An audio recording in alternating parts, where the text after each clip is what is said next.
'ధర్మ' నుండి తాజాగా ఓ ప్రోమో విడుదలయ్యింది. ఆ ప్రోమోని గాని మనం ఒక్కసారి చూసినట్లయితే 'బిగ్ బాస్' హౌస్‌లో గ్రాండ్ ఫినాలే అయితే నడుస్తూ ఉంది. అయితే 'బిగ్ బాస్' సీజన్ 8 అయితే ఈ రేపటితో ముగింపుకు చేరుకుంది.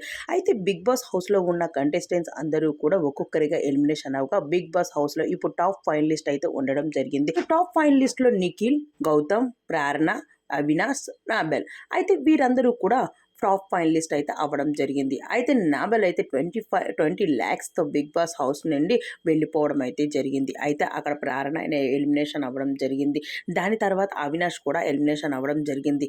అయితే ఇక్కడ రన్నర్ ఒకరు, విన్నర్ ఒకరు. అయితే ఒకవైపు నిఖిల్, మరోవైపు గౌతమ్ ఇద్దరు కూడా ఎదురు చూస్తూ ఉన్నారు. అయితే ఇప్పుడు లాస్ట్‌కి వచ్చింది ఏంటి అంటే 'బిగ్ బాస్' హౌస్‌లో విన్నర్‌గా నిఖిల్, అలానే రన్నర్‌గా గౌతమ్ అయితే జరిగింది. అయితే 'బిగ్ బాస్' హౌస్‌లోకి ఈ గ్రాండ్ ఫినాలే రోజు నాగార్జున గారైతే బ్యూటీ కేస్‌తో 'బిగ్ బాస్' హౌస్‌లోకి అయితే ఎంట్రీ ఇచ్చడం జరిగింది. అయితే తనతో పాటు కావ్య కూడా సెలబ్రిటీగా 'బిగ్ బాస్' హౌస్‌లోకి ఎంట్రీ ఇచ్చింది. అయితే నాగార్జున గారు తెచ్చిన 20 లాక్స్‌నే ఇప్పుడు నాబెల్ అయితే తీసుకొని 'బిగ్ బాస్' హౌస్ నుండి బయటకైతే తప్పుకోవడం జరిగింది.